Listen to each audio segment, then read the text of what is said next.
प्रवचन सारजी ग्रंथ और इस ग्रंथ की 50वीं नंबर की गाथा पर आज अपन चर्चा करेंगे। 50 नंबर की गाथा, हाफ सेंचुरी आज हो जाएगी अपनी। अब ऐसा निश्चित करते हैं कि क्रमशः प्रवर्तमान ज्ञान की सर्वगतता सिद्ध नहीं होती। क्या कह रहे हैं? जो ज्ञान क्रमशः प्रवर्तता है वो सर्वगत नहीं हो सकता है। क्रम पूर्वक प्रवर्तने वाले ज्ञान की सर्वगतता माने सर्वज्ञता सिद्ध नहीं होती। क्रम पूर्वक प्रवर्तने वाला ज्ञान सर्वज्ञ नहीं हो सकता है, सर्व को नहीं जान सकता है। क्या? जो ज्ञान एक एक करके जानता है वो एक साथ सबको नहीं जान सकता है। सीधी सी बात, जो चीज एक एक करके जानोगे आप, अभी इसको जाना, फिर इसको जाना, फिर इसको जाना, तो एक साथ सबको जानना कैसे बनेगा? एक साथ सबको जानना अक्रमवर्ती ज्ञान में बनेगा। क्रमवर्ती ज्ञान में एक साथ सबका जानना कैसे बन जाएगा? क्रमवर्ती ज्ञान तो अधूरा ही जानेगा ना, जब भी जानेगा, क्योंकि वो क्रम से जान रहा है। तो अभी जिसको जाना है तो अगले क्षण किसी और को जान रहा है, फिर किसी और को जान रहा है। क्रम क्रम से नाना ज्ञों में उपयोग भटक रहा है, तो वो एक साथ सबको कहाँ जान पा रहा है?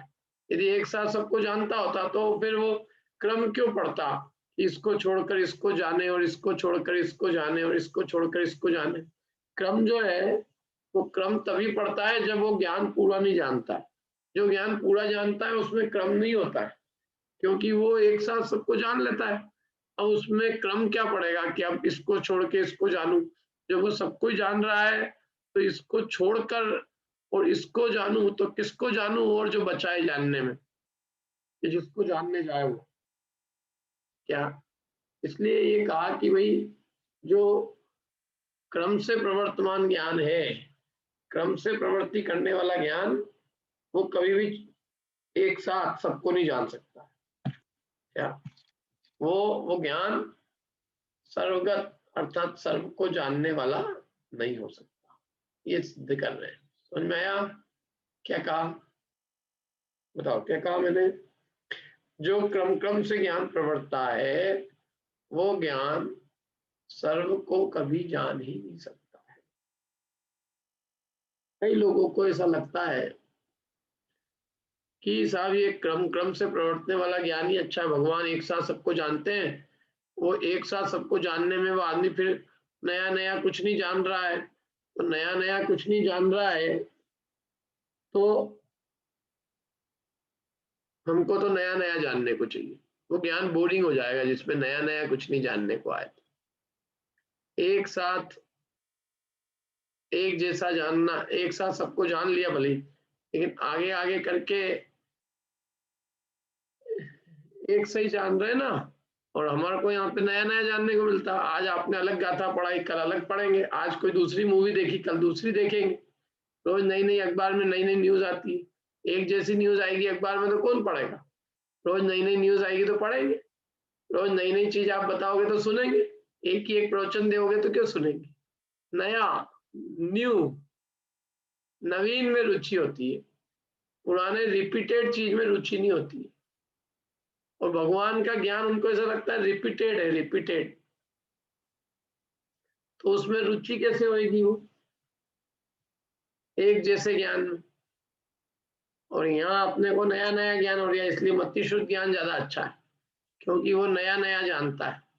और केवल ज्ञान एक सा जानता है, इसलिए वो रुचि नहीं करती कई लोगों की। बराबर है कि नहीं बात ये? आया कि नहीं आया मेरा प्रश्न? दिव्या नहीं आई है। दिव्या ने भी पूछा था एक दिन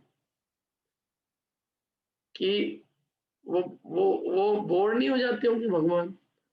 अरे एक बात तो ये देखो उसमें कि जो नया नया जानने की जो बात है, नए नए जानने की रुचि, वो राग पूर्वक है।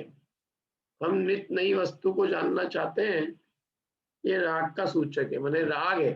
राग से हमको प्रत्येक समय नई वस्तु जानने को चाहिए। और नया वस्तु जानने को कब चाहिए रहता है? अज्ञान के कारण। अज्ञान के कारण हम नूतन वस्तु जानना चाहते हैं। और जानने को मिले नहीं मिले वो अलग बात है। नहीं मिलती जानने को तो आकुलता होती है मैं नई मूवी आज देखना चाहता हूँ लेकिन मूवी नहीं आई हो तो, और देखने भी चले जाऊं मैं, और वहाँ वो बहुत ही थर्ड क्लास हो, तो मेरा 3 घंटे मेरा वो तो खराब हुआ ही टाइम, माथा भी खराब हुआ, पैसे भी खराब हो गए, दिमाग खराब हो गया। घर आके कहा आज तो बिल्कुल बकवास था बिल्कुल। उसमें कोई, उस ज्ञान में तो बहुत अपने हिसाब से जानने को चाहिए, जब नहीं जानने को मिलता है तो क्षुब्ध भी होता है। और पूर्ण ज्ञान तो वैसे भी आकुलित ही रहता है हमेशा ही, नवीन नवीन चीजों को जानने के लिए, और राग के कारण जानने की इच्छा है, और राग के कारण नया जानने की इच्छा है, उस इच्छा से जीव आकुलित है, और राग के कारण जानने की इच्छा और ज्ञानावरण के उदय से ज्ञान संपूर्ण है नहीं, दोनों बातें हैं। अब जो लोग ये कहते हैं कि भाई हमको पलटने वाला ज्ञान चाहिए, तो इसका मतलब ये है कि वे कभी भी पूर्ण ज्ञान नहीं चाहते, क्योंकि पलटने वाला ज्ञान हमेशा अपूर्ण ही होगा, पूर्ण नहीं हो सकता। जो ज्ञान पलटता है, नया नया जानता है, क्रम क्रम से जानता है, वो ज्ञान कभी भी सर्वगत नहीं हो सकता, वो ज्ञान कभी भी मतलब केवल ज्ञान नहीं हो सकता है, वो ज्ञान सर्वज्ञ रूप नहीं हो सकता है। क्यों? क्योंकि वो एक एक को पलट पलट के जानेगा, नया नया अवलंबन लेगा, क्रम क्रम से उत्पन्न होगा, तो क्रम से उत्पन्न होने वाला ज्ञान क्षयिक कैसे होगा? क्योंकि उसने एक को छोड़कर दूसरे को जाना, इससे ही उसकी असर्वज्ञता सिद्ध हो गई। एक को छोड़ा और दूसरे को नए को जाना, अब या तो पहले समय में असर्वज्ञता है, दूसरे समय में असर्वज्ञ, तो दोनों ही समय में असर्वज्ञ, क्योंकि इसको छोड़ा और नए को जाना, पहले वाले समय में वो नए को नहीं जानता था, और दूसरे समय में उसने पुराने को छोड़ा, तो पहले समय को छोड़ा तो उसका ज्ञान नहीं हुआ, तो जिसका ज्ञान नहीं हुआ तो भी वो क्षयिक असर्वगत हो गया। इसलिए जो ज्ञान क्रम क्रम से प्रवर्तता है, अभी वर्तमान को जाना, अब फिर कल की बात जानेंगे, फिर परसों की जानेंगे, ऐसे क्रम क्रम से जानते हैं ना। अपना अपन संसार में दुखी क्यों है? क्रम ज्ञान के कारण। क्यों? यदि मेरे को कल का क्या है पता चल जाए तो आकुलता क्यों होगी इतनी, नींद नहीं आती है, खाना नहीं भाता है, उपयोगी या नहीं रहता है। क्यों? क्योंकि कल क्या होगा इसका ज्ञान नहीं है। कल का ज्ञान हो जाए तो आकुलता रहेगी क्या? क्यों? अज्ञान आकुलता का कारण, और हमें लगता है कि अज्ञान रहना अच्छी चीज है, मैंने अज्ञान को हम चाहने लग गए। और जबकि ये कह रहे हैं यहाँ पे कि ऐसे क्रम क्रम से जो जानेगा ज्ञान, तो वो सबको कैसे जानेगा? जो आज वर्तमान को ही जान रहा है और फिर कल जब आएगा तब कल को जानेगा, तो वो आज ही कब सबको कहाँ जान रहा है? असल हो कहते ना हो ज्ञान।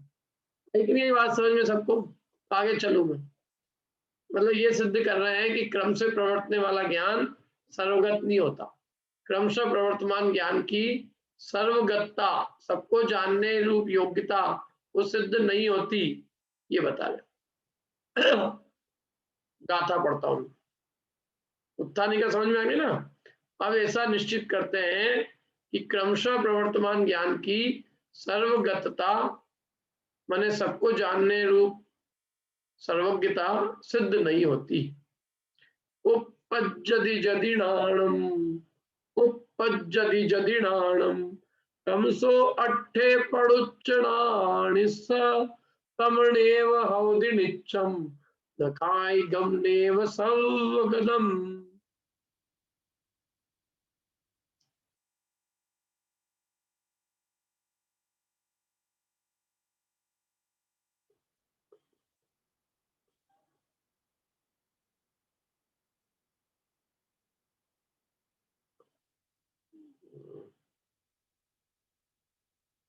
पढ़िए मिंटा जी। पदार्थ का अवलंब ले जो ज्ञान क्रमशः जानता, वह सर्वगत अर नित्य शायिक कभी हो सकता नहीं। पदार्थ का अवलंबन लेकर जो ज्ञान क्रम क्रम से जानता है, वह ज्ञान सर्वगत माने सब में चला जाए और नित्य और क्षयिक कभी नहीं हो सकता है। नित्य नहीं हो सकता है, क्षयिक नहीं हो सकता है, और सर्वगत भी नहीं हो सकता है। कौन सा? जो ज्ञान पदार्थों का अवलंबन लेकर उत्पन्न होता है। पदार्थ का अवलंबन माने कोई वस्तु के अवलंबन से होता है, वस्तु की तात्कालिक पर्यायों के अवलंबन से जो ज्ञान उत्पन्न होता है उसका निमित्त करके। और जो ज्ञान क्रम क्रम से जानता है वो ज्ञान सर्व को जान नहीं सकता, वो ज्ञान नित्य नहीं हो सकता, और वो ज्ञान कर्म के क्षय से अर्थात क्षयिक नहीं हो सकता, कभी नहीं हो सकता। आई बात समझ में? पढ़े आगे। उपपज्जति यदि नाणम, यदि ज्ञान उत्पन्न होता है, कमसो माने क्रमशः, अट्ठे पड़ुच माने अर्थ का आश्रय करके, नाणिस माने ज्ञानी के, यदि ज्ञानी के ज्ञान अर्थ का आश्रय करके क्रम से उत्पन्न होता है, तम नेव अवधि नित्यम, तो ज्ञान नित्य नहीं होता है, न खाईगम न खाईक है, और न ही सर्वगत है। न तम नेव अवधि नित्यम, तो नित्य है, न खाईगम न खाई क्षयिक है, और न ही सर्वगत है। ठीक है, अन्वयार्थ पढ़िए अब आप लोग। गाथा का अर्थ बता दिया मैंने क्या है, पढ़िए बिंदु जी।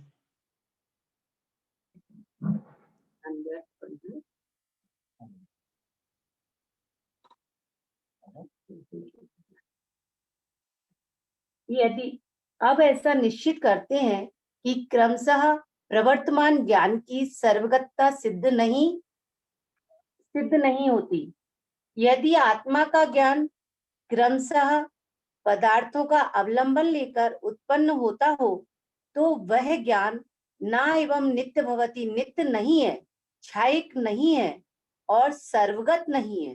हाँ, यदि आत्मा का ज्ञान क्रमशः पदार्थों का अवलंबन लेकर उत्पन्न होता हो, तो एक तो वो ज्ञान कैसा नहीं है, नित्य नहीं है, और क्षयिक नहीं है, और सर्वगत नहीं। नित्य भी नहीं है, क्षयिक भी नहीं है, सर्वगत भी नहीं, क्योंकि वो क्रम से उत्पन्न होता है, पदार्थों का अवलंबन लेकर उत्पन्न होता है, ये उसमें बीमारी है। इसलिए भगवान का जो ज्ञान होता है ना, निरालंबी, निराश्रयी, असहाय, इंद्रिय और मन की सहायता के बिना, प्रकाश की सहायता के बिना, पर की सहायता के बिना होता है, वही ज्ञान प्रशंसनीय कहलाता है। अभी हम किसी की मदद ले रहे हैं, कोई अच्छी बात तो ही नहीं। इंद्रिय और मन की मदद से हम जान रहे हैं, ये हमारे लिए शोभा की बात नहीं है। हम अपने ज्ञान से सीधे जाने, शोभा की बात है। आंख से, कान से, नाक से जानना ये अच्छी बात है क्या? लेकिन हमने इसको अच्छा मान रखा।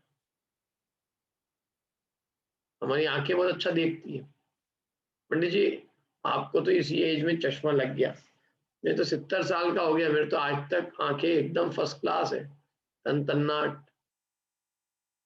और जीवान तो ऐसी है कि आज भी खाने की इच्छा करती है, और नाक सबको सूंघ लेते हैं। तो अच्छी बात है भैया, तेरी इंद्रियां अच्छी चल रही है, लेकिन इंद्रियों का अवलंबन लेकर ज्ञान प्रवर्तता, ये अच्छी बात है क्या? मूल में यही बात बुरी है, ज्ञान को इंद्रियों का अवलंबन लेना पड़ रहा है, पदार्थों के निमित्त से हो रहा है। वस्तु होती है सामने तब उत्पन्न होता है ज्ञान, पदार्थ का अवलंबन लेकर, पदार्थ के निमित्त से होता है। जो वर्तमान पर्याय सामने होती है उसका ज्ञान होता है बस, क्योंकि वो ज्ञान पदार्थों के निमित्त से हो रहा है ना, पदार्थ जो होगा सामने उसी को जानेगा। तो वो ज्ञान एक तो नित्य नहीं है, नित्य कैसे रहेगा वो ज्ञान? क्रम से होने वाला ज्ञान नित्य कैसे होगा? अभी इसको जान रहा है, कल किसको जानेगा, परसों किसको जानेगा? हमेशा एक सा ज्ञान कैसे बना रहेगा? क्रम से जो जानता है ज्ञान वो नित्य रह ही नहीं सकता, क्योंकि क्रम में नित्य नहीं बनेगा, अक्रम में नित्य बनेगा। जो अक्रम से बने, बिना कोई क्रम के सबको एक साथ जाने, तो वो सदा एक साथ जानने पर सदा जानता रहे, तो सदा जानने वाला ज्ञान तो नित्य है, क्योंकि सदा त्रिकाल सदा जो है, तीन लोग तीन काल के पदार्थों को जान रहा है। लेकिन जो सदा तीन लोग तीन काल को नहीं जानता है, तो वो ज्ञान बदलता ही रहता है।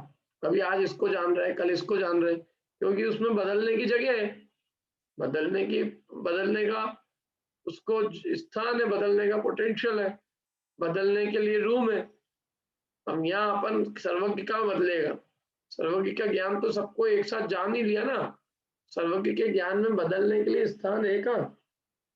क्या वो तो संपूर्ण को जान लिया, तो हमेशा ही अब नया क्या मतलब चेंज क्या होगा उसमें बताओ? मेरे को कोई बताया कि उसमें चेंज आएगा? पंडित जी अभी पहले ये नहीं जानते थे वो, अब वो पहले उन्होंने देखा सर्वज्ञता से सब, लेकिन एक चीज जानने से रह गई, तो उन्होंने फिर नेक्स्ट समय फिर थोड़ा और लगाया, फिर वो भी आ गई उनके ज्ञान में। ऐसा होता है क्या सर्वज्ञता में? ये तो पहले ही समय सबको जान लिया, तो जब पहले ही समय इसको जान लिया तो अब कुछ चेंज होने का क्या है? अब चेंज तो कुछ है ही नहीं ना, क्योंकि सारे ज्ञेयों को जाना है और अगले समय भी सारे ज्ञेयों को जानेंगे, फिर भी सारे ज्ञेयों को, क्योंकि सारे ज्ञेयों के बराबर ही उनका ज्ञान है। वो ज्ञान ही ऐसा है जो सबको ज्ञेयों को जानता है, उस ज्ञान का नाम ही वही है कि वो ज्ञान ज्ञेय प्रमाण है। तो वो ज्ञेय प्रमाण है तो सारे ज्ञेय हर समय जानने में आ गए, तो इसलिए उसमें क्या नाश होएगा उस ज्ञान का? वो तो नित्य हो ज्ञान, सदा एक सा रहने वाला। यही बात समझ में, मैंने वो ज्ञान हमारे आपका जैसा अनित्य नहीं है कि अभी 5 इंद्री मिल गई तो 5 इंद्री का ज्ञान है, फिर 4 इंद्री हो गई तो 4 इंद्री का रह गया, पंचेंद्री का ज्ञान चला गया। ऐसा अनंत केवली का ज्ञान नहीं है, वो ज्ञान तो नित्य होता है। और जो पदार्थों का अवलंबन लेकर उत्पन्न होता है वो ज्ञान नित्य नहीं है, क्योंकि वो तो आज पदार्थ है तब तक है, रसगुल्ला जब तक है मुंह में तब तक स्वाद आ रहा है, जैसे पेट के अंदर गया एक और दे दो, आप रसगुल्ला खा रहे हो, शुगर हो रही है, दे दो ना, कोई रसगुल्ला दे दो। अब ज्ञान क्या हुआ? रसगुल्ले का ज्ञान अनित्य हो गया, क्षण भंगुर। क्या अब क्या करें? इसको स्वाद लेना है तो रसगुल्ले का मुंह में से निकाल के फिर निकाल के खाए, क्या करें? रसगुल्ले का स्वाद लेने के लिए क्या करें? कोई उपाय नहीं, नित्य नहीं है ना ज्ञान।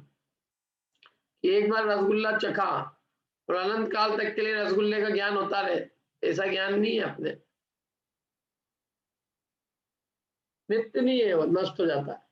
वो ज्ञान क्षयिक नहीं, कर्मों के क्षय से तो वही नहीं, क्षयोपशम रूप है वो तो। कौन सा?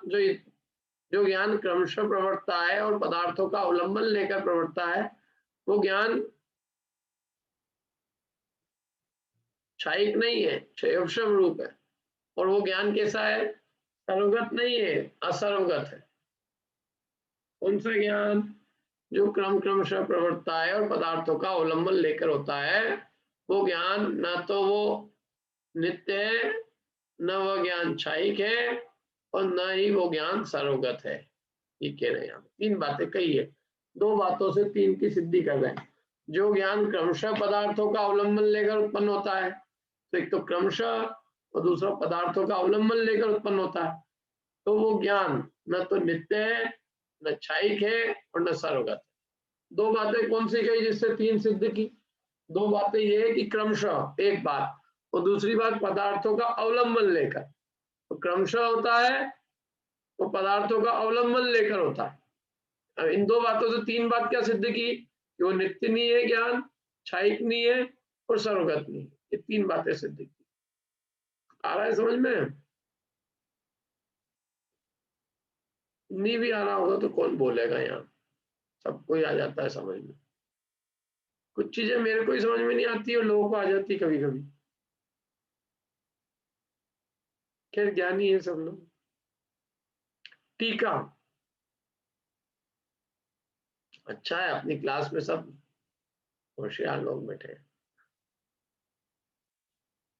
हाँ अब टीका पढ़ते हैं इसके अपन, देखो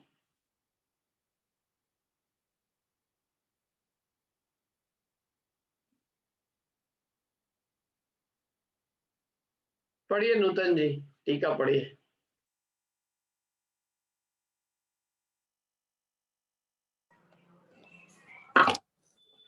जो ज्ञान क्रमशः एक एक पदार्थ का अवलंबन लेकर प्रवृत्ति करता है, वह ज्ञान एक पदार्थ के अवलंबन से उत्पन्न होकर दूसरे पदार्थ के अवलंबन से नष्ट हो जाने से नित्य नहीं होता, तथा कर्मोदय के कारण एक व्यक्ति को प्राप्त करके फिर अन्य व्यक्ति को प्राप्त करता है।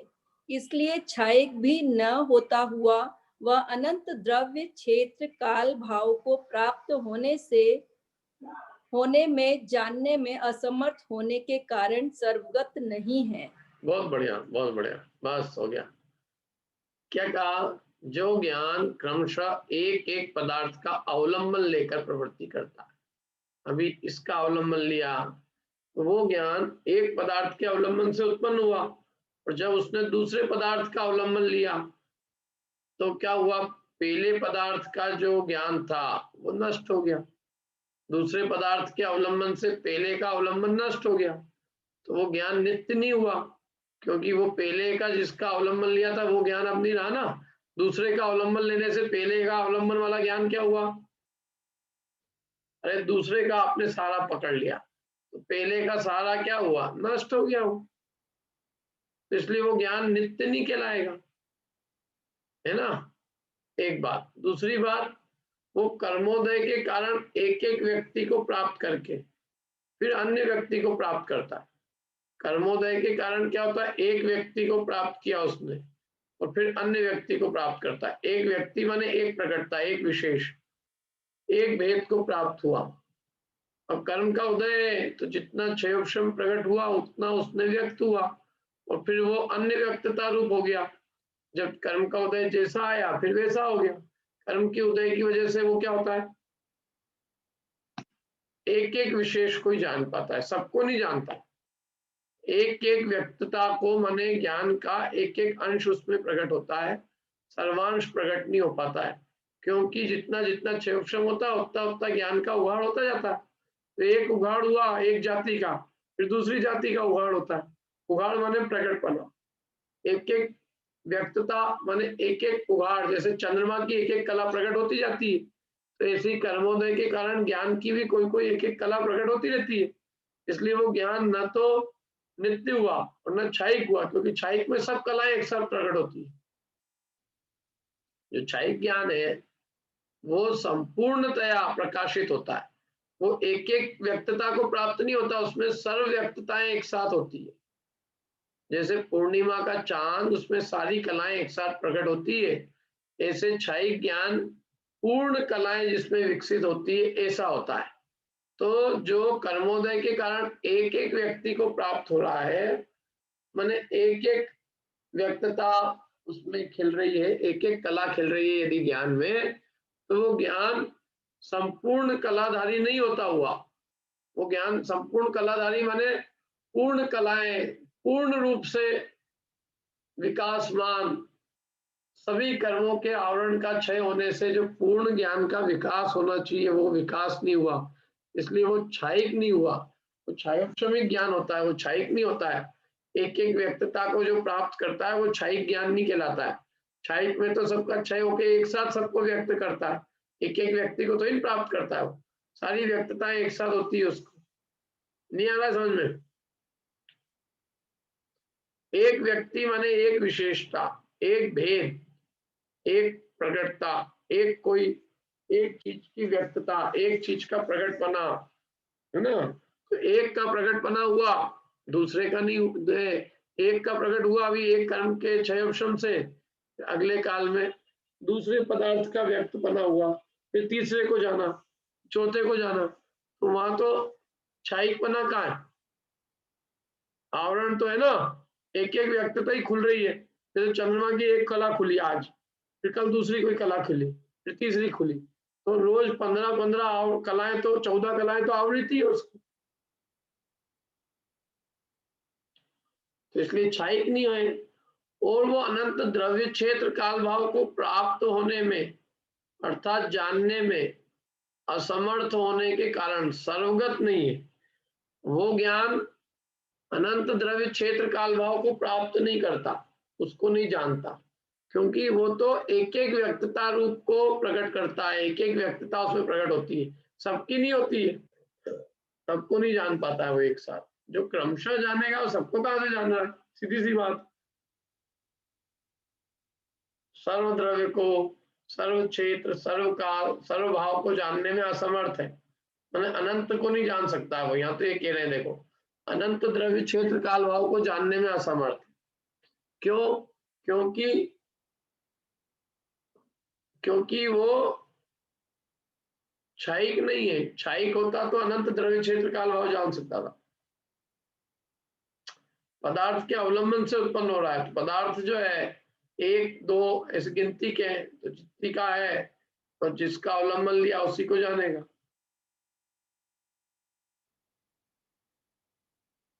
तो वो अनंत जो युगपद, अनंत त्रैकालिक, अनंत पर्याय और 3 लोक में स्थित समस्त द्रव्य और सारा क्षेत्र, त्रैकालिक 3 लोक और 3 काल, और 3 काल में जितने वस्तुएं हैं और उनके जो भी भाव है, उन सबको प्राप्त होने में, माने जानने में वो असमर्थ है। असमर्थ होने के कारण वो सर्वगत नहीं है, असर्वगत है। मतलब वो सबको, अनंत द्रव्य क्षेत्र काल भाव को नहीं जान सकता। कौन सा ज्ञान की बात करें, ध्यान रखना, दिमाग में पहले अपने बैठी रहनी चाहिए बात, कि जो ज्ञान क्रमशः प्रवर्तता है और जो ज्ञान पदार्थों का अवलंबन लेकर प्रवर्तता है, वह ज्ञान एक तो नित्य नहीं है, वह ज्ञान क्षयिक नहीं है, और वह ज्ञान अनंत द्रव्य क्षेत्र भाव को जानने में असमर्थ होने के कारण सर्वगत भी नहीं है। जो क्रमशः पदार्थों का अवलंबन लेकर प्रवर्तता है, वो सबको, अनंत को कैसे जानेगा, अनंत द्रव्य क्षेत्र काल भाव को कैसे जानेगा, क्योंकि वो तो पदार्थ पे अवलंबित है, तो क्रम से जान रहा है। क्रम से होने वाला ज्ञान और अवलंबन से, और पदार्थों का अवलंबन से होने वाला ज्ञान अनंत को युगपत जानने में असमर्थ है, इसलिए वो सर्वगत भी नहीं है। समझ में आया? चलो भावार्थ पढ़ते हैं। साधना जी भावार्थ पढ़ दीजिए। क्रमशः प्रवर्तमान ज्ञान अनित्य है, क्षयोपशमिक है, ऐसा क्रमिक ज्ञान वाला पुरुष सर्वज्ञ नहीं हो सकता। हाँ, देखो क्या है, ये जो लोग भगवान को सर्वज्ञ सिद्ध करते हैं, इंद्रिय ज्ञान वाले को, तो वो संभव ही नहीं है। इंद्रिय ज्ञान वाला भगवान सर्वज्ञ नहीं हो सकता, वो भगवान ही नहीं है। अब यूं जान रहे हो आप हमारे जैसे आदमी हो, हमारे जैसे, और आप कह रहे हो कि वो सर्वज्ञ है। आंख से जान रहे साहब, कान से सुन रहे, नाक से सूंघ रहे, और भगवान है वो। भगवान कैसे ये साहब, ये अंतर्यामी है, सबके मन की जान लेते। अरे तो ये आंख से सबको कैसे जान रहे हो, सबके मन की जान लेंगे हैं? ये तो बताओ, आंख से सबको कैसे जान सकता है, कान से सबको कैसे सुन सकता है? जान सकते हैं? कान तो अभी की वर्तमान की चीज को जानेंगे, त्रैकालिक सर्व पदार्थों को कैसे जानेंगे? आंख कान नाक, और आंख कान नाक तो मूर्त को ही जानेंगे, अमूर्त को कैसे जान लेंगे? इसलिए वो ज्ञान सर्वगत कैसे होगा? इसलिए जो भी भगवान का स्वरूप इंद्रिय ज्ञान वाला बताते हैं, और फिर भी वो भगवान को यदि सर्वज्ञ सिद्ध करते हैं, तो ये बहुत बड़ी भूल है, क्योंकि इंद्रिय ज्ञान वाला कभी भी सर्वज्ञ हो ही नहीं सकता। इंद्रिय ज्ञान वाला इंद्रिय ज्ञान जो है, वो तो अभी 3 विशेषताएं बताई ना। इंद्रिय ज्ञान तो अनित्य है, क्रम से प्रवर्तमान ज्ञान, उन्हें इंद्रिय ज्ञान क्रम से प्रवर्तता है ना, अक्रम से नहीं प्रवर्तता, एक एक करके जानता है। तो ऐसा इंद्रिय ज्ञान जो क्रम से प्रवर्तता है वो अनित्य है, अथवा यूं कहे क्रम से प्रवर्तने वाला ज्ञान, वो ज्ञान इंद्रिय ज्ञान ही है। क्रम से जो प्रवर्त रहा है ज्ञान, वो कैसा है? अनित्य है, नष्ट हो जाता है, एक साथ नहीं रहता है, निरंतर बदलता रहता है। क्रम से प्रवर्तने वाला ज्ञान बदलता रहता है, और क्षयोपशमी के कर्म के क्षयोपशम अनुसार हुआ। और ऐसा इसलिए क्रमिक ज्ञान वाला जो पुरुष है वो सर्वज्ञ तो हो ही नहीं सकता है। क्रम से जानने वाला व्यक्ति सर्वज्ञ त्रिकाल में नहीं हो सकता, क्योंकि वो तो क्रम से एक एक को जान रहा है, एक साथ सबको का जान रहा है। बोलिए। ये जो व्यक्ति का प्रकटता या विशेष बोला है, तो पर्याय ले सकते हैं उसको, एक पर्याय एक समय में एक ज्ञेय को जानता है अपना ज्ञान जो बराबर है। तो उस वजह से एक पर्याय को ही जानेगा, फिर दूसरी पर्याय को जानेगा। हाँ, एक ज्ञेय को, इसलिए वो दूसरी प्रकटता को जानता है। हाँ, पहले एक को एक, जैसे स्पर्शन आदि इंद्रियां एक काल में किसी एक ही विषय को जानेगी, फिर अन्य काल में अन्य विषय को जानेगी, ऐसे अलग अलग व्यक्तता होती है उसकी। वो क्षायिक तो हो ही नहीं सकता ना, क्योंकि क्षायिक में तो सबका एक साथ व्यक्तता होती है। ठीक है, बोलो पूर्वी। सर क्षायिक और नित्य में मतलब डिफरेंस एकदम समझ में नहीं आ पा रहा है। नित्य माने जो हमेशा रहे, और क्षयिक माने जिसमें कोई आवरण नहीं है, जैसे केवल ज्ञानावरण का क्षय हो गया, तो केवल ज्ञानावरण के क्षय से सबको, एक आवरण का क्षय से कोई आवरण नहीं रहा जानने में। अब आवरण नहीं रहे तो एक बात है, लेकिन क्या वो केवल ज्ञान भी नित्य रहेगा? हाँ, वो तो अपन मैं ये पूछ नहीं रहा हूँ, मतलब मेरे कहने का मतलब है कि क्षयिक में तो ये समझाना है कि उस पे आवरण नहीं है, क्षय से कर्म का क्षय हो गया तो कर्म का आवरण नहीं है। और नित्य में ये बताना है कि वो जो प्रकट हुआ है वो सदाकाल बना रहेगा। अच्छा, एक नास्ती से और एक अस्थि से करें। केवल ज्ञान होने के बाद सदा बना रहना, क्या उसका हाँ। कभी अभाव नहीं होना, ये नित्यपना है। ठीक है, और केवल ज्ञान का होना ये क्षयिक ज्ञान है। ठीक है, आगे से।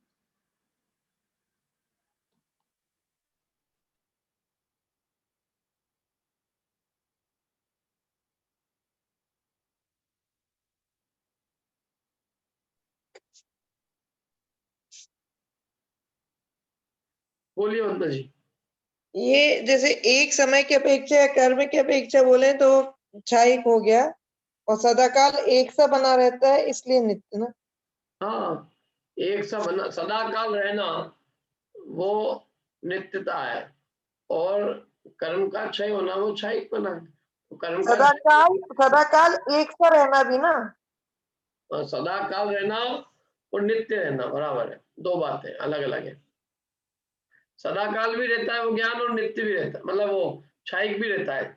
नित्य क्षयिक है, जो आवरण के क्षय, मतलब जो ज्ञान युगपद होता है वो नित्य और क्षयिक और सर्वगत होता है। और जो पदार्थों का अवलंबन लेकर क्रम से होता है वो न नित्य, न क्षयिक, न सर्वगत है। ठीक है वंदना जी? ठीक है, कुछ मतलब आपको जोड़ना था कुछ इसमें?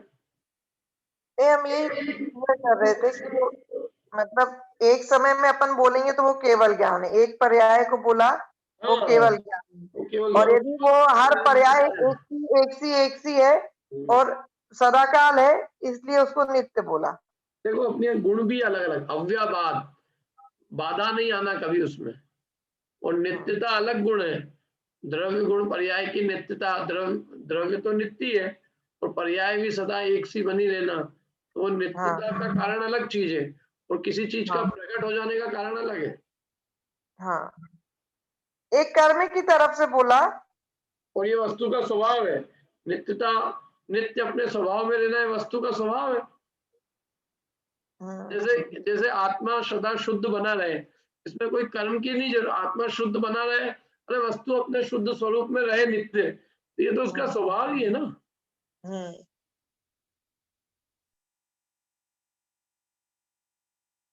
ये हो गई देखो गाथा। अब इसमें कोई प्रश्न हो तो पूछ लीजिए, नहीं तो अपन अगली गाथा लेते हैं।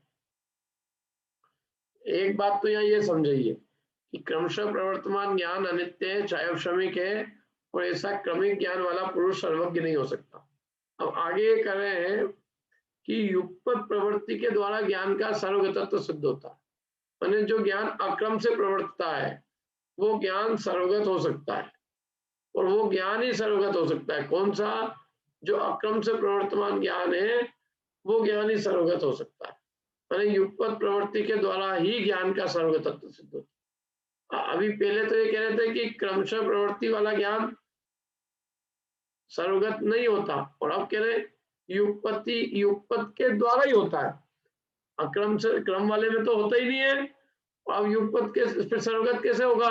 तो युगपत के द्वारा होगा, यानी जो ज्ञान युगपत प्रवृत्ति करेगा उस युगपत प्रवृत्ति के द्वारा ही ज्ञान का सर्वगतपना सिद्ध होता है। क्रम के द्वारा नहीं होता, और कोई उपाय से नहीं होता। जो युगपत प्रवृत्ति होगी ज्ञान में तो ही वो ज्ञान में सर्वगतपना आएगा। युगपत प्रवृत्ति के द्वारा ही ये ही शब्द है, युगपत प्रवृत्ति के द्वारा ही ज्ञान का सर्वगतत्व सिद्ध होता है। इससे सीधी सीधी सी बात है, यही बात को, पीछे की बात को नास्ति से कह रहे हैं, अस्थि से कह रहे हैं। पीछे कहा कि क्रमशः ज्ञान जो प्रवर्तेगा वो सर्वगत नहीं हो सकता, और अब कह रहे हैं कि जो युगपत प्रवर्तेगा तो वो उस युगपत प्रवर्तने द्वारा ही ज्ञान का सर्वगत बना होगा, यानी युगपत से ज्ञान का सर्वगत होगा, वो क्रम से नहीं होगा। तो किससे नहीं होगा, ये पिछली गाथा में बताया, और अब किससे होगा सर्वगत, ये इस गाथा में बता रहे। एक में नास्ति से कथन किया, एक में अस्थि से कथन किया। किन किन से युगपत, किन किन से सर्वगत नहीं होता, कि साहब क्रमशः पदार्थ को जानने से सर्वगत नहीं होता, पदार्थों का अवलंबन लेकर जानने से ज्ञान सर्वगत नहीं होता। तो साहब सर्वगत कैसे होगा, कि युगपत प्रवृत्ति के द्वारा वो ज्ञान सर्वगत होगा, ये सिद्ध कहते हैं, ये सिद्ध करते हैं। अर्थात अक्रम से जो प्रवर्तमान ज्ञान है, बिना कोई क्रम के प्रवर्तमान ज्ञान, वो ज्ञान ही सर्वगत हो सकता है। तो इससे निकल ही जाता है, एक से दूसरी बात निकल जाती है। वैसे क्रमशः प्रवृत्ति करने वाला ज्ञान सर्वगत नहीं हो सकता, इससे निकल गया कि युगपत प्रवृत्ति करने वाला ज्ञान सर्वगत हो सकता है। और यदि अपन यूं कहें कि युगपत प्रवृत्ति करने वाला ज्ञान सर्वगत हो सकता है, तो ये अपने आप निकल जाता है कि क्रम से प्रवृत्ति करने वाला ज्ञान सर्वगत नहीं हो सकता। आ रहा है कि नहीं आ रहा है समझ, थोड़ा स्पीड में जाना है क्या? एक से दूसरी बात सिद्ध होती है, जो क्रमशः यदि सर्वगत नहीं है तो युगपत सर्वगत है, और यदि युगपत सर्वगत है तो क्रमशः जानने वाला ज्ञान सर्वगत नहीं है। ठीक है, बढ़े आगे, चले आगे गाथा को पढ़े।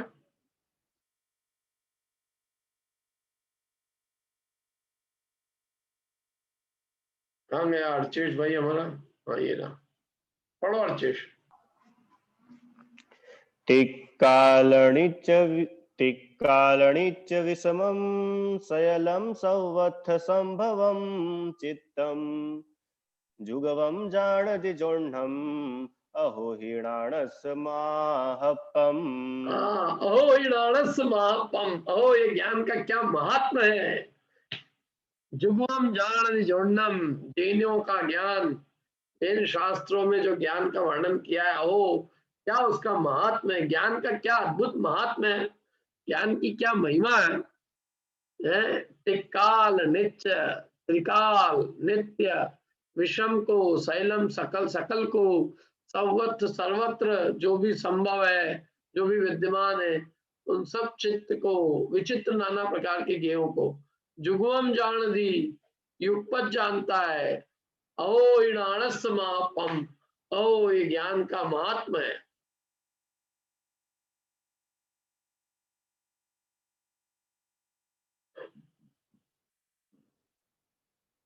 कौन गायक, गायकी किसको करना है? गाथा, गाथा पढ़ना होगा। पढ़िए साधना जी। तुझे गाथा पढ़ना है? नहीं, मैं कुछ बोल रही थी। हाँ बोलिए। हाँ, मैं कैसे कहती, ज्ञान का महत्व है। इन्हें एक बात है कि जो सर्वज्ञता है, तो सर्वज्ञता का फायदा तो ये है कि हमारे को ज्ञान का महात्म्य है, और सर्वज्ञ के लिए भी वो है कि वो ज्ञान की संपूर्णता है। पर सुख तो वीतरागता का ही है ना, उस हाँ, ज्ञान सर्वज्ञ होने से उनको क्या ज्ञान फायदा? चैतन्य के रसास्वादन में ही वीतरागता है। हाँ, लेकिन जो सर्वज्ञ सबको जानते हैं, सकल पदार्थों को, उसमें इन्वॉल्व तो होते ही नहीं है। नहीं तो इन्वॉल्व सचमुच नहीं, है लेकिन तो उस स्वभाव की रुचि देखो, चेतना के जानने में कोई उससे कोई दिक्कत, मतलब वो स्वभाव ही है चेतना का परिपूर्ण व्यक्त होना। चैतन्य स्वभाव का विकास वो आत्मा का निज का स्वभाव है, और यदि वो वैभव को नहीं भोगेगा तो वो किसमें रुचि करेगा? आप उसको राग से हटा रहे हो, लेकिन आप उसको कुछ वैभव भी तो दो। ज्ञान का ये स्वयं का वैभव है, और जो ज्ञान का वैभव ही अपने आप में जानना ही सुख रूप है। यहाँ तो ये सिद्ध करेंगे आगे कि ज्ञान ही सुख है।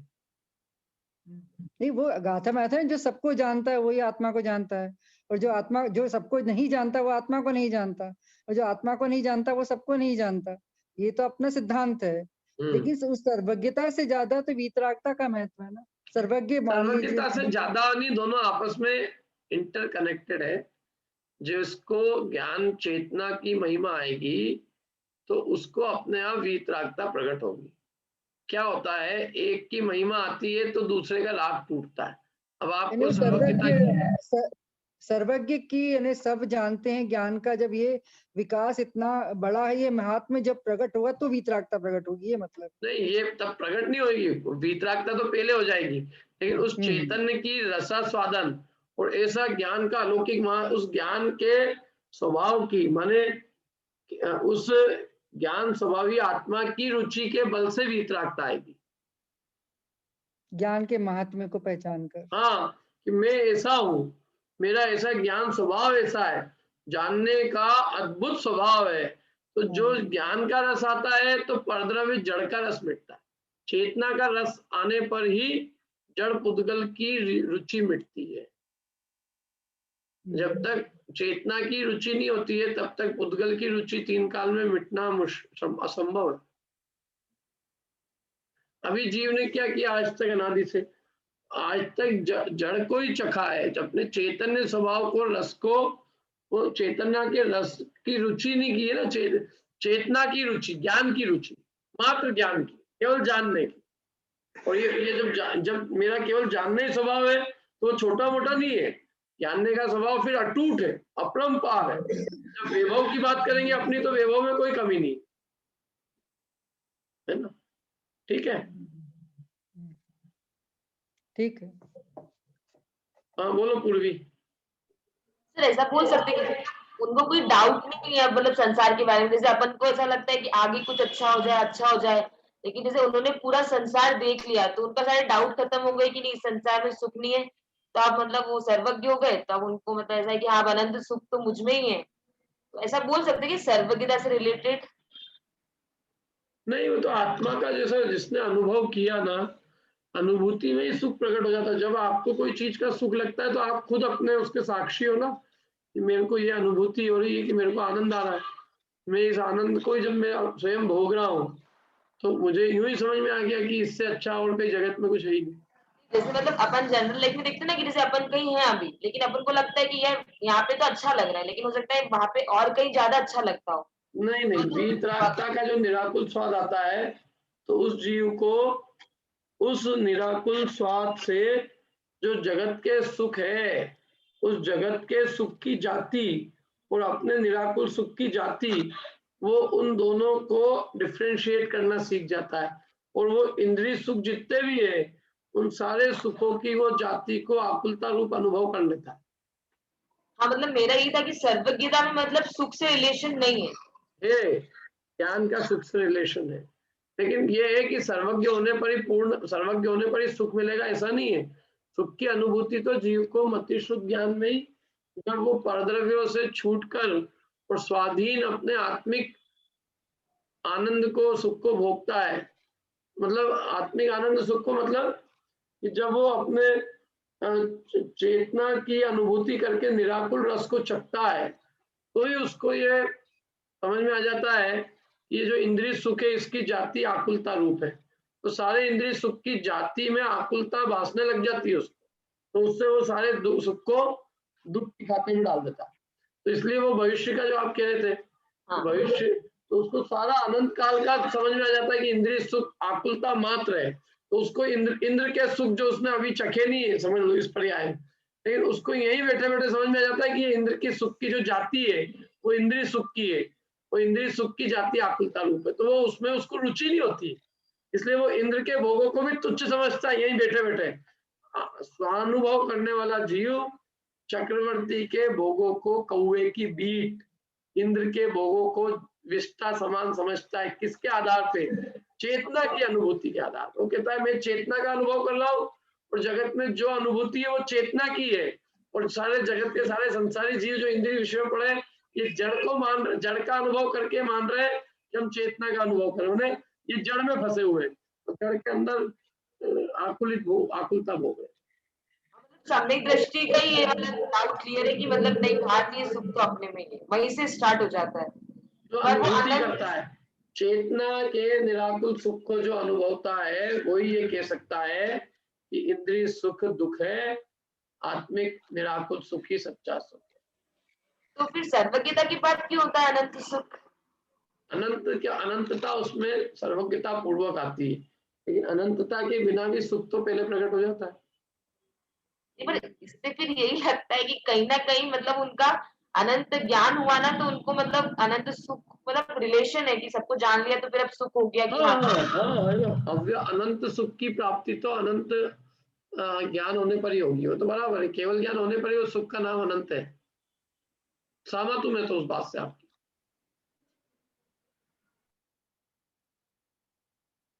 बोलिए शीतल जी। नहीं, वो गाथा पढ़नी थी। पढ़ो पढ़ो। पदार्थ का नहीं, नेक्स्ट। अच्छा सॉरी। सर्वज्ञ जिनके ज्ञान का महात्म तीनों काल के जाने सदा सब अर्थ युग पद विषम विविध प्रकार के। बहुत बढ़िया। देखो हिंदी पढ़े अपन, हिंदी तो अपन प्राकृत से अपन देखेंगे अर्थ, अभी पहले देख लो यहाँ पे। सर्वज्ञ जिनके ज्ञान का महात्म क्या है? सर्वज्ञ जिनेंद्र भगवान के ज्ञान का महात्म कि तीनों काल के जाने सदा सब अर्थ, तीनों कालों के सभी अर्थों को वो सदा जानते हैं और युगपत जानते हैं और विविध प्रकार के विषम पदार्थों को जानते हैं। ये उनके ज्ञान का अद्भुत कोई महात्म है कि तीनों काल के विषम और विविध प्रकार के सभी अर्थों को युगपत एक साथ जानते हैं।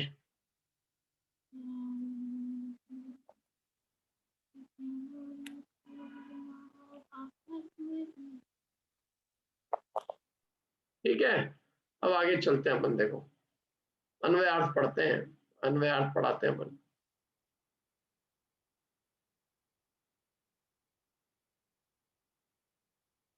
नए लोग कोई दिखते ही नहीं मेरे को यहाँ। जो आते भी होंगे तो वो बिल्कुल। सिंधु जी पढ़िए, सिंधु रावत गुना लागू करना। तीनों काल में सदा विषम सर्व क्षेत्र के अनेक प्रकार के समस्त पदार्थों को जिनदेव का ज्ञान युगपत जानाति एक साथ जानता है।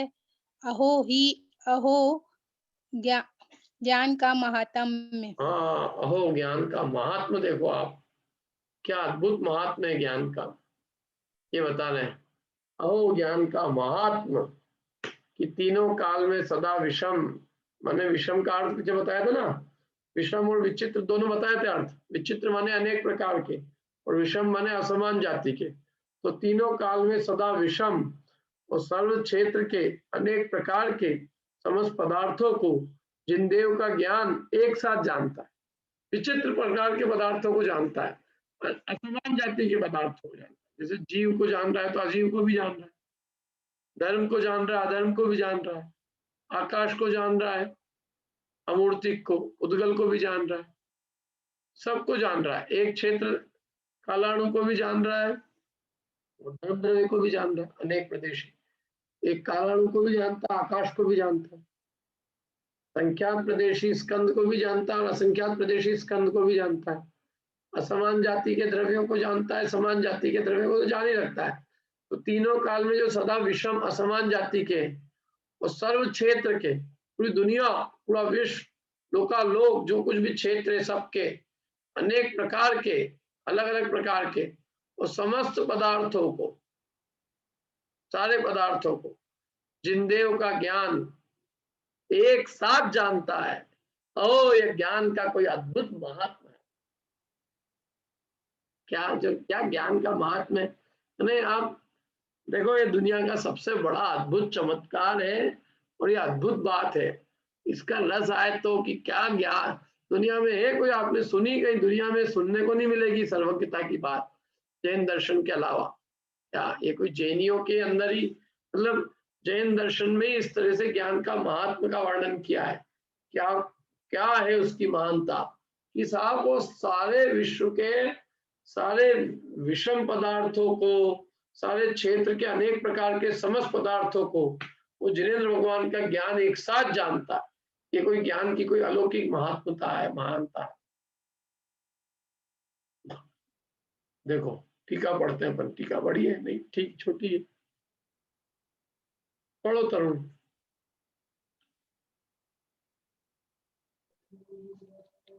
वास्तव में छायिक ज्ञान का सर्वोत्कृष्टता का स्थानभूत परम महात्म है, और जो ज्ञान एक साथ ही समस्त पदार्थों का अवलंबन लेकर प्रवृत्ति करता है, वह ज्ञान अपने में समस्त वस्तुओं के ज्ञेयाकार टंकोत्कीर्ण न्याय से स्थित होने से जिसने नित्यत्व प्राप्त किया है, और समस्त व्यक्ति को प्राप्त कर लेने से जिसने स्वभाव प्रकाशक छायिक भाव प्रकट किया है, ऐसा त्रिकाल में सदा विषम रहने वाला, असमान जाति रूप से परिणमित होने वाला और अनंत प्रकारों के कारण विचित्रता को प्राप्त संपूर्ण सर्व पदार्थों के समूह को जानता हुआ, अक्रम से अनंत द्रव्य क्षेत्र काल भाव को प्राप्त होने से जिसने अद्भुत महात्म प्रकट किया है, ऐसा सर्वगत ही है। हाँ, क्या कह रहे हैं? वास्तव में छायिक ज्ञान का सर्वोत्कृष्टता का स्थानभूत परम महात्म है। क्या छायिक ज्ञान जो है ना, वास्तव में उसका अद्भुत महात्म है। सर्वोत्कृष्टता का स्थानभूत है छायिक ज्ञान। उससे सर्वोत्कृष्ट दुनिया में और क्या है? ज्ञान की महानता, ज्ञान की मैंने इस विश्व में ज्ञान से महान क्या है, और वो भी ज्ञान की भी परिपूर्णता, उससे महान वस्तु और क्या हो सकती है कुछ वस्तु दुनिया में ऐसी महान? केवल ज्ञान से महान आपको कुछ दिखता है दुनिया में? आत्मा का जो चैतन्य का वैभव है जानने का, वो कोई अलौकिक है। पूरे विश्व में एक सबसे बड़ा चमत्कार है, विश्व की सबसे बड़ी विभूति है। ज्ञान विभूति सबसे बड़ी है विश्व की, और सारी विभूति जड़ है। ज्ञान का जो अपना वैभव है वो अलौकिक है, वो आत्मा का स्वयं का ज्ञान का वो वैभव है, और ये जीव वास्तव में जिनवाणी का अवलंबन लेकर अपने उस वैभव को प्रकट कर सकता है। क्या छायिक ज्ञान का कोई अद्भुत महात्म है, और वो सर्वोत्कृष्टता का स्थानभूत है। सर्वोत्कृष्टता का स्थानभूत परम महात्म है। किसका? छायिक ज्ञान का। और जो ज्ञान एक साथ ही समस्त पदार्थों का अवलंबन लेकर प्रवृत्ति करता है, वो ज्ञान है। वो ज्ञान अपने में समस्त वस्तुओं के ज्ञेयाकार टंकोत्कीर्ण न्याय से स्थित होने से, सारी वस्तुओं के ज्ञेयाकार क्या है? उसके ज्ञान में टंकोत्कीर्ण न्याय से स्थित, माने टाकी से जैसे उत्कीर्ण हो गए, सारे ज्ञेयाकार समर्पित हो गए ज्ञान में। टाकी से जैसे कोई टाकी में कोई चीज उत्कीर्ण हो जाती है तो सदा काल के लिए उसमें विद्यमान हो जाती है, परमानेंट हो गई। टाकी से उत्कीर्ण की हुई वस्तु परमानेंट, हमेशा रहेगी। ऐसे ज्ञेयों के आकार ज्ञान में टंकोत्कीर्ण जैसे निरंतर रहेंगे। माने समस्त ज्ञेयाकारों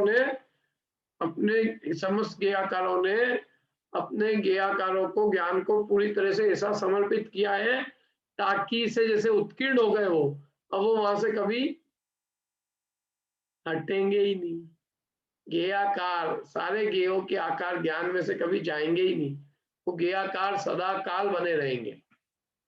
इसलिए तो वो ज्ञान क्या रहेगा? नित्य बना रहेगा। यदि ज्ञेयाकार चले जाते तो ज्ञान में थोड़ी कमी आ जाती, अनित्यता होती, लेकिन वो ज्ञेयाकार सदा काल बने रहने से, टाकी के उत्कीर्ण टंकोत्कीर्ण की भांति बने रहने से नित्यत्व प्राप्त किया उस ज्ञान में।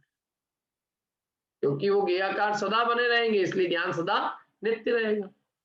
और समस्त व्यक्तता को प्राप्त कर लेने से समस्त व्यक्ति प्राप्त हो गई, उसमें व्यक्तता कुछ बची नहीं है, सारी व्यक्तता प्राप्त कर ली। जो कुछ भी जानने का था सब प्राप्त कर लिया, समस्त चीजों को, मतलब समस्त ज्ञान की व्यक्तता हुई, पूर्ण ज्ञान की व्यक्तता हुई। उस ज्ञान की समस्त व्यक्तता को प्राप्त कर लेने से जिसने स्वभाव प्रकाशक छायिक भाव प्रकट किया है, स्वभाव प्रकाशक छायिक भाव प्रकट किया, अपने स्वभाव को प्रकाशित करने वाला छायिक भाव, माने जिस ज्ञान में अपने को प्रकट करने की शक्ति आई है। देखो क्या है कि जब तक ये क्षयक्षम ज्ञान है तब तक जीव के स्वयं के ऊपर आवरण ऐसा है कि वो स्वयं को ही नहीं जान पा रहा। अब क्या हुआ, कर्म का आवरण मिट गया तो अब स्वयं को भी जानने में कोई दिक्कत नहीं है, पर को तो जानने में ही रहे, लेकिन स्वभाव को भी प्रकाशित होने में कोई दिक्कत नहीं। क्षय होने पर, कर्म का क्षय होने पर स्वभाव जो है अपना आत्मा वो भी पूर्ण रूप से प्रकाशित होता है। ऐसा स्वभाव भाव प्रकाशक छायिक भाव जिसने प्रकट किया है, और ऐसा त्रिकाल में, और त्रिकाल में सदा विषम रहने वाले, असमान जाति रूप से परिणमने वाले और अनंत प्रकारों के कारण विचित्रता को प्राप्त संपूर्ण सर्व पदार्थों के समूह को जानता हुआ और अक्रम से, क्रम से नहीं, अक्रम से अनंत द्रव्य क्षेत्र काल को भाव को प्राप्त होने से जिसने अद्भुत महात्म प्रकट किया है, ऐसा वो ज्ञान सर्वगति है। सारा पॉइंट आ गया इसमें। देखो पहला पॉइंट ये आया कि वो ज्ञान समस्त पदार्थों का अवलंबन लेकर प्रवृत्ति करता है, मतलब एक एक का अवलंबन लेकर नहीं, सबका अवलंबन लेकर प्रवृत्ति करता है। और सारे गेयों के आकार उसमें टंकोत्कीर्ण, मतलब गेयों के आकार टंकोत्कीर्ण भांति से स्थित हो गए हैं, इसलिए वो ज्ञान नित्य है। और समस्त व्यक्तता को उसने प्राप्त कर लिया है, इसलिए स्वभाव प्रकाशक माने अपने स्वभाव को प्रकाशित करने वाला, जिसमें जिस स्वभाव में कोई व्यक्तता शेष नहीं रहती, सबको, सभी विज्ञों को व्यक्त करता, सबको जानता है, ऐसा समस्त व्यक्तता रूप स्वभाव प्रकाशक छायिक भाव प्रकट किया है। और आगे वो जो विषम और दो पॉइंट दिए थे ना, देखो थोड़ा आप गाथा को आपको ध्यान रखना, विषम और अनेक प्रकार के, अब उनका अर्थ दिया कि विषम मतलब त्रिकाल में सदा विषम रहने वाले, तीनों काल में विषम रहते हैं, जीव और अजीव सदा विषम है, समान नहीं हो जाएंगे, जीव अजीव से विषम ही रहेगा, त्रिकाल में विषम रहेगा। तो तीनों काल में जो विषम रहते हैं माने असमान जाति रूप से रहते हैं, और जो अनंत प्रकार है जिनके अनंत पर्याय हैं, और अनंत पर्यायों के कारण जो विचित्रता को प्राप्त है, ऐसे संपूर्ण सर्व पदार्थों के समूह को जानता हुआ और अक्रम से द्रव्य क्षेत्र काल भाव को प्राप्त होने से जिसने अद्भुत महात्म प्रकट किया है, ऐसा वो ज्ञान सर्वगत ही है।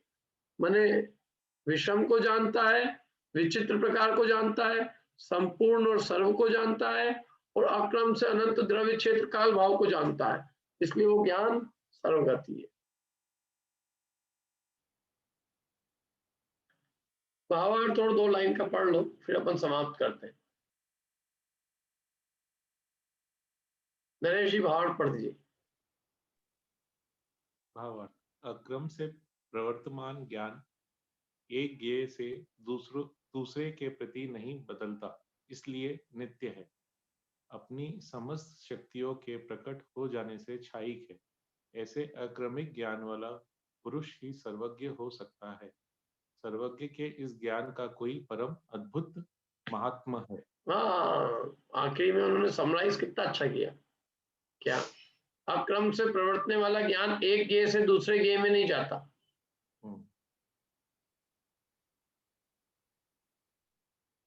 और इसलिए एक तो नित्य हो, क्योंकि एक से दूसरे में नहीं गया, नित्य सदा एक सा बना रहेगा।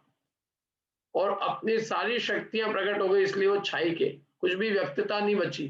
क्षयोपशम होता तो व्यक्तता बचती, समस्त शक्तियां प्रकट हो गई माने छायिक है। और इसलिए ऐसा अक्रमिक ज्ञान वाला पुरुष ही सर्वज्ञ हो सकता है, क्रम वाले कभी सर्वज्ञ नहीं हो सकते। और सर्वज्ञ के इस ज्ञान का कोई अलौकिक महात्मा है। ठीक है, यहीं तक रखते हैं।